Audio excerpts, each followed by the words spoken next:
You're listening to Game Jocks, Gaming for All, where we talk about all things related to video games and the esports community at large.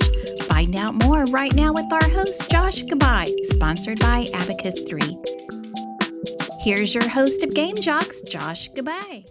Hello, folks. This is Game Jocks, hosted by Josh Gabai. I'm here today with Mark Nausha, President of Abacus3. Mark, how are you doing today? Great, and thanks for having me. No problem. So tell us a little bit about yourself. Sure.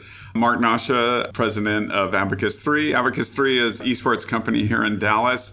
We work a lot with universities, pro organizations, with dedicated arenas, and try to build a community nationally and globally for esports. Prior to that, I was Deputy Director at SMU Guildhall. SMU Guildhall is a two-year graduate program in video game design. Braggingly or boastfully, it's the #1 game design school in the world. And then prior to that, I'm a lifetime video game developer. Had run some studios, started my own studios, and have been building games to date me, age me, since early 90s. That's awesome. And with your expertise, it's been really exciting to work with you and getting to know more about the gaming community, because there is more than just the competition, as we've emphasized before. Walk me through the process of going through working within the gaming world. Like, how do you navigate yourself to where you are now?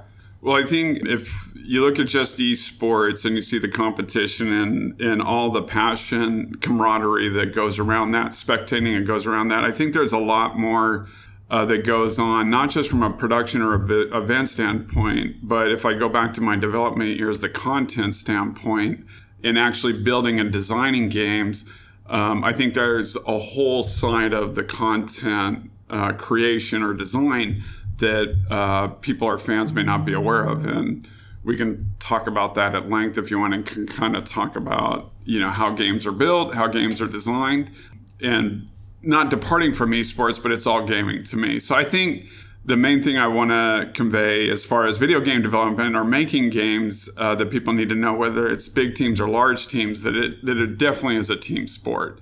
It's not an individual sport. And I think most everybody in it that builds games are very passionate and very creative about what they do. And with that passion and creativity is a lot of energy and a lot of excitement that I think is reflected through playing games, but also spectating games and watching games through esports. And I think if you blend those two together, have a better understanding, you can see the passion on both sides of it. You can feel that passion too when you're watching other people play, as in streaming, or when you're watching the YouTube videos about people playing. It's really thrilling to see that the game designers and the game developers out there finally get to see their product turn from their imagination into life. So what goes through your head when you release a game and you suddenly see people playing your game? That's a really great question. And I think there's a lot of emotions. And if I go back to maybe the first game that I developed and all the way through the many games that I have developed, it's the same feeling every time that it goes to public. You're very excited for people to play your game and connect with your game, and maybe get passionate about your game, or it touches someone in a very meaningful way. On the other side of that, it's a very scary feeling once it goes out into the public. You're pretty confident about the enjoyment someone will gain, but there's also, you're always concerned that, does it meet your expectation? Does it meet the gamer's expectation? And for someone that's very driven, such as myself and a lot of people in this field, that expectation can be very high, and that qualitative bar can be very high. So you always want to exceed, at least from a gamer standpoint, what that is. And I very heartfully said, when you see someone gain or is very touched by what you develop, that's a very meaningful thing. And to touch a lot of people through something that you created or created with a bunch of people for what could be 2-3 years of development, and then it finally goes in the public, is very satisfying. And I would say it's a very grateful feeling that you have to be part of that process of developing something that's creative and touches quite a few people. And I never thought, when I first got into it, that I'd have the chance or ability to touch so many people. And I say that very humbly. And people will come with me and say that maybe played something 20 years ago that I was part of. and how it changed, the way they looked at games and the way they played games. And it's hard to put into words what that really is like. If you could put into words, is there a particular story that stands out for you when you were designing games? Yeah, I had an opportunity. There was a game we were developing for Sega quite a few years ago. And Make-A-Wish Foundation came to Sega, and this individual was terminal and wanted to see how games were made, see how games were developed. And they actually wanted to see how the game we were working on was developed. And I want to say this kind of confidentially because I don't want to give anybody up in this. But to know that someone's wish as they were dying was to play your game, be part of your game, maybe be mentioned in your game, was probably the most impactful to this day. And this was quite a while ago, has moved me like none other. Like, I had no idea that an individual's dying wish would be to touch or feel the development side and design side of building a game. Nothing's come close to that. I've had lots of people thank me for, the games we've developed and how it's, really made them happier or made them want to get into the industry or whatever the case may be. But that was very humbling and very moving. It actually kind of makes me emotional right now talking about and thinking of that person. Yeah. But I spent a full day with that individual. We did a character loosely based on that individual. And I just want to remember that moment about that person and whatever happened to that individual past that. I really couldn't tell you, honestly. They don't, you don't get that kind of information back. And that's great. And it's kept kind of anonymous. But yeah, that was 20 some years ago. And oh my gosh, it still moves me. Oh, absolutely. I think that's a very important part for people to know, both gamers and non-gamers alike, is that there's this connectivity. There's this pathway that game designers can do with their audience, and it's something that really stands out and can kind of be lost in translation. It's making sure that the storyline is moving forward and knowing that it can touch someone's heart, and something that is so important, it's so crucial in the human connectivity that gaming can really make in this world. Absolutely. And that kind of sparks me a little bit. I think if you go way back to the beginning of games, and how I think it was more of a singular gameplay to now there's so many games that are social and community based. And so, yes, you're reaching an individual, but you're also reaching communities. And those communities are thriving and growing within a game. And your game really is just a platform for social communities. And I think that's one of the biggest growths that's been, or changes or evolution that's been really awesome, I'd say, over probably the last 10, 15 years or so. There's a social component. And I think that social component's always been there, like in video game arcades, things of that nature. But now, virtually, you have these communities that are very, very large. And so now you're not just thinking about, for certain games, you're not thinking about an individual you're reaching, you're actually thinking about the culture or multiple cultures or multiple communities that you may be reaching through your game. And that's awesome. And that's very impactful. I definitely agree with you. It's something that gaming culture has adapted very dynamically. And to see that the gaming stereotype of people sitting in their couches in a basement playing their game, it's has kind of eroded. And I think that's really exciting for all of us gamers and those that are at least treading into the path of becoming a gamer, which I believe everyone is starting to move away. And it's starting to be translated to something that's a lot more positive, has a stronger connotation for people in this connective world. As we see with the Internet of Things, we're always interacting both virtually and physically, and it's becoming a lot more important to us that gamers are connected. Absolutely. And we do at Abacus3, we do events, and we do, I would say, more through esports competitions. We do more informative type events for a large demographic, for parents, for kids, for hardcore competitors. But I think at its heart is educating some people, some demographics, about the stereotypes that may exist about gamers, that they're not I hear it all the time that, it's just some kid sitting in his parents' basement, and that's so not true. That is so not, it's just an unfounded stereotype. And there's some people already debating on our esports gamers athletes, and I would argue, yes, they are. And other people think that's such a misnomer and that's so crazy. But the training that goes involved in it, and the practice time that goes involved in it, and the mental acuity, and even now the physical training. And a lot of these athletes now have, psychologists, therapists. So my main point is that gaming now it's not, in my opinion, has never been that stereotype of someone just sitting on a couch. There's so much more to it, and so many more opportunities within the game industry than just playing competitively. There's building these games. There's the coordination of events. There's marketing these games, and there's just so many aspects to it that really, I would say, discount the stereotypes that are out there about gaming. If you can dive into more on what the community and the culture is like within developing a game, that would be pretty exciting to know about, because it takes years of methodology, and the whole process of putting whatever on a storyboard into the virtual world is something that's pretty exciting for a lot of folks out there. So tell us a little bit more about what this gaming culture is within designing a game. I don't want to stereotype the culture, but I think the culture is very reflective. We are all gamers in our hearts and souls, and that's the passion that drives us. So we're very reflective of the community that we're developing games for. And I think, I don't want to speak for all of us, but I think anyone that makes games is really not in it for maybe the money or the fame of it.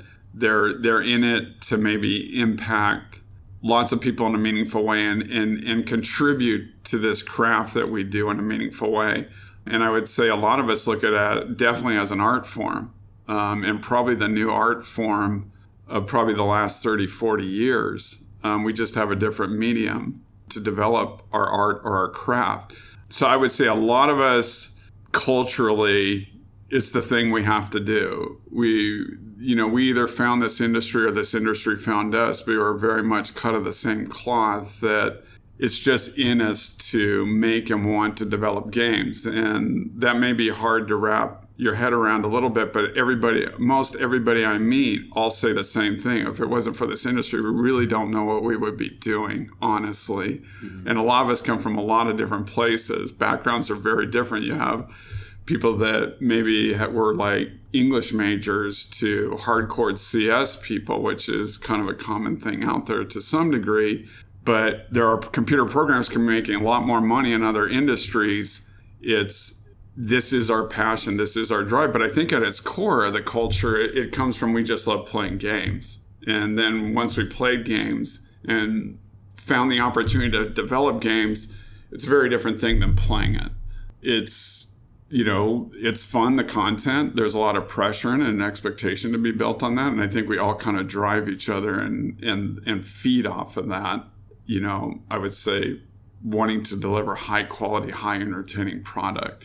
That's a very long-winded answer, but I just speaking for myself and all the teams that I work with, I would say almost everybody on our teams were very driven, and sometimes it's hard to keep us away from doing this thing that we do. We put in a lot of hours and a lot of time, and it's not that we're crunching or grinding. It's like we really enjoy what we're doing.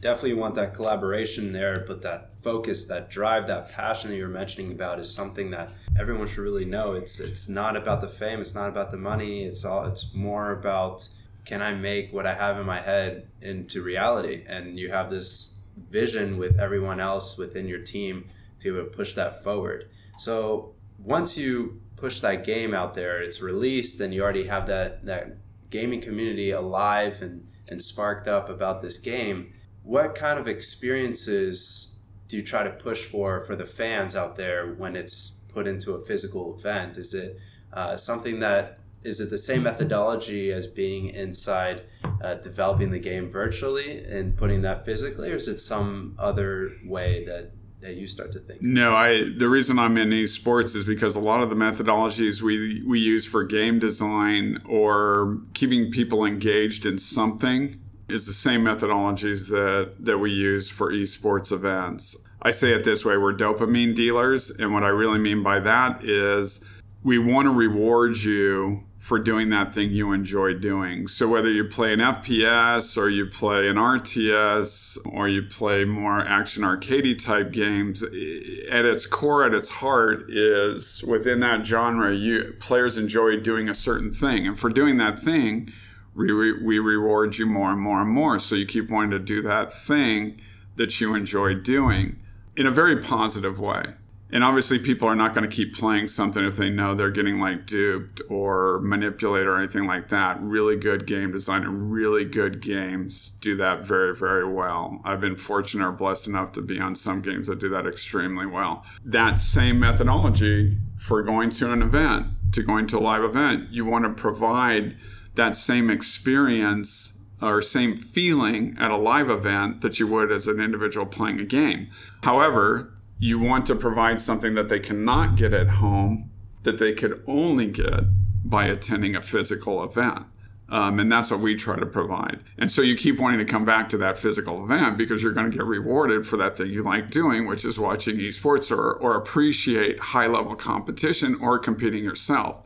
So it's either from a player standpoint or from a fan standpoint, we look at all aspects of that, and we're trying to use a similar I'm not saying it's exactly the same, but a very similar methodology to get people to want to keep coming back to our events because we keep rewarding them in ways that they cannot get rewarded elsewhere or rewarded at home.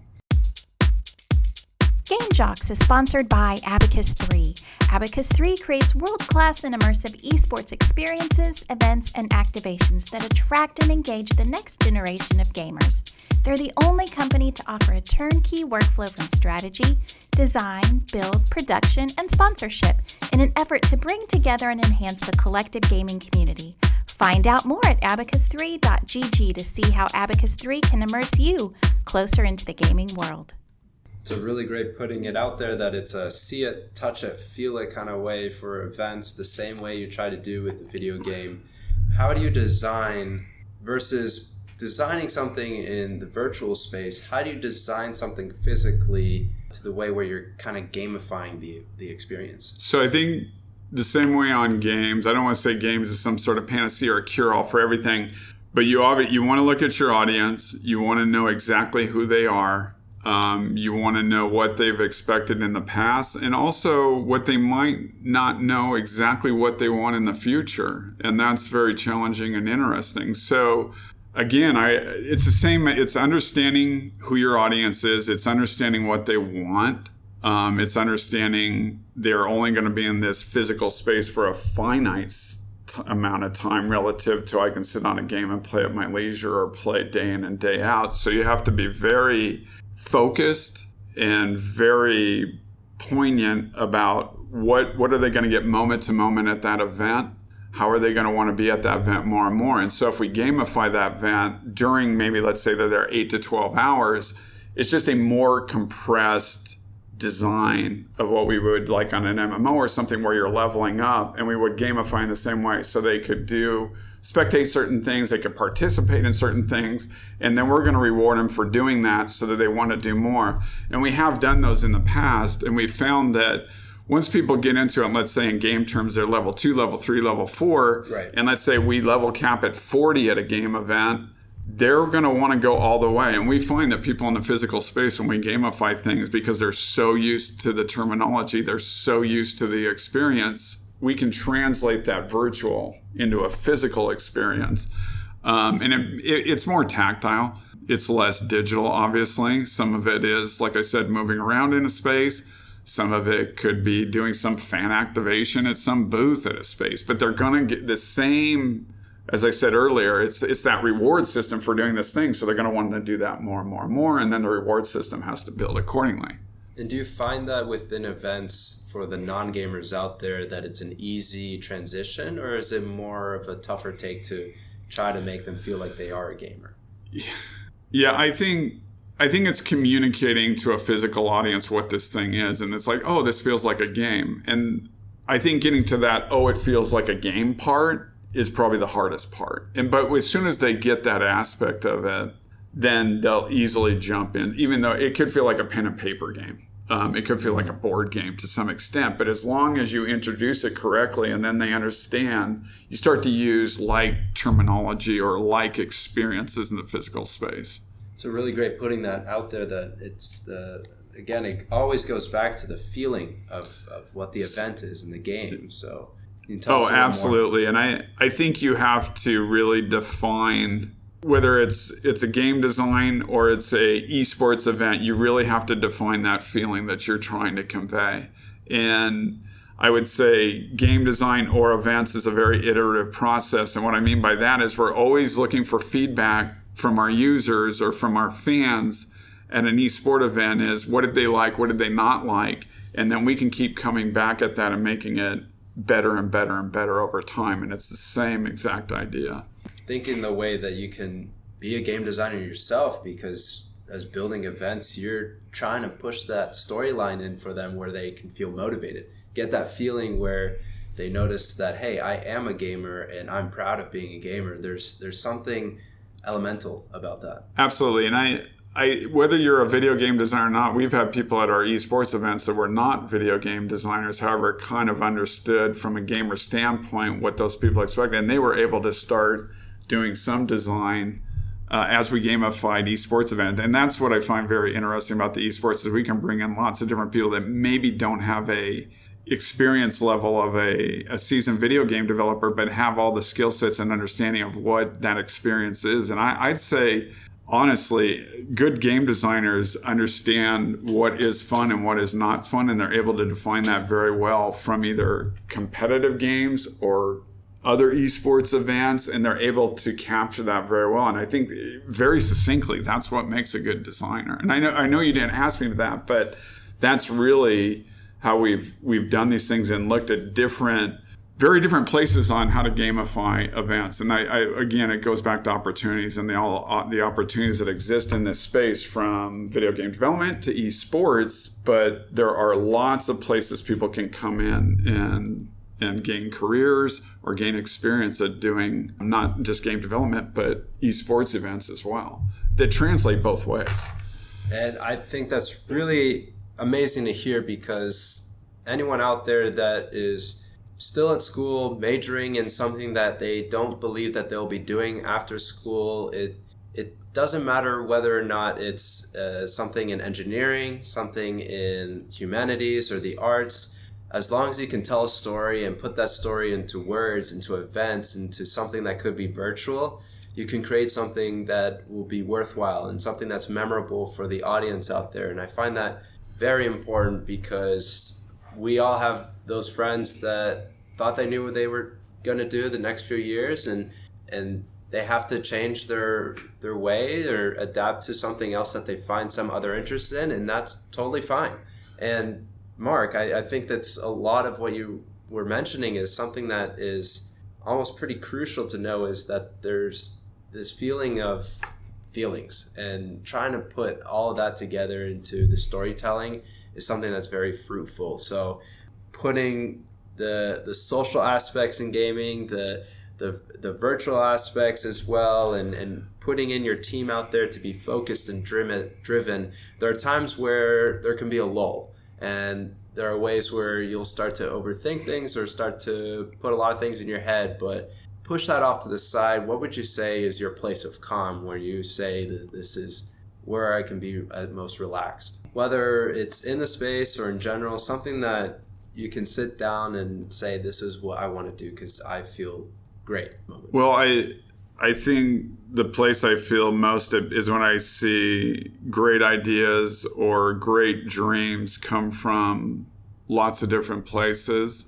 Whether there's an experience level or not, the first thing that comes to my mind that created that peaceful, joyful place for me recently, maybe not in a game I developed, was I saw a middle school here in the DFW area, and there was this big esports event at a junior high, and they had me come and speak there, and I didn't know what to expect. And I walked into this gymnasium, and it looked like a smaller version of some of the larger pro events that we did. And I thought it was put on by either vets or an outside entity. And when I asked the administration there who did this event, it was all 11, 12, 13, 14-year-olds that organized the event, did the production, and it was soup to nuts. It was as pro as it gets. And so I think seeing that and seeing those dreams come to life, and I think people following their vision and their passion through whatever medium it is, but to see that happen and someone just empower those people, and just give them an opportunity. And hopefully that's kind of my zenny place, is to help universities, to help schools, to help pro orgs maybe grow their community, grow their entities. That's something that I really am excited about. And actually it's a place of peace or calm, if you will, to get zenny about it. But yeah, and I saw that. And that's why I was like, good ideas and great creativity can come from anywhere. It really can. It's just people need an opportunity and a place in a medium. And that's what I'm so pumped, and I've always been pumped about gaming, is that I've seen so many opportunities and so many dreams fulfilled way beyond any expectation that individual could have, and see those dreams manifest way beyond their expectations. And I see that all the time. What would you say is a tip or a trick that you would give out to anyone out there that is looking to design something that is still in their head, but they want to put into reality? I'd say be very open and flexible to critique. Be very open to, it's not my way or the highway on your idea, and working with others and vetting your ideas on your friends, whether it's design ideas or whatever idea you have, or even a career goal that you may have. I think you need to be very open to others and listening to other people. And it took me a while to do that, because there were times like, this is the game I'm going to build, this is how I'm going to build it. And it could have been much, much better. And I learned to do this over time, much, much better. How to listen to others earlier, and also listen to what they thought was good about the idea, and then what was maybe not so good or need refinement. So I would say openness and listening to people you really trust intimately, but being very, very open to that you can do something much better with others, working with others, listening to others. And I think isolating or closing off from that, you won't realize your dreams as much as you could. At least that's me looking at my life in hindsight. But I think all the best endeavors were working with people I trust in similar passions, but also listening to their feedback was really important. And by listening to you and being very open about all your stories and the lessons you gave to us today, Mark, thank you for your time. And to all the gamers and non-gamers out there, to know about your passion and your dream, and you can push that forward by designing it your own way and having a team to follow that through with you, you can go a long way with that. So Mark, thank you again for your time, and have a great rest of the day. My pleasure. Thanks for having me. You've been listening to Game Jocks, Gaming for All, hosted by Josh Gabai and sponsored by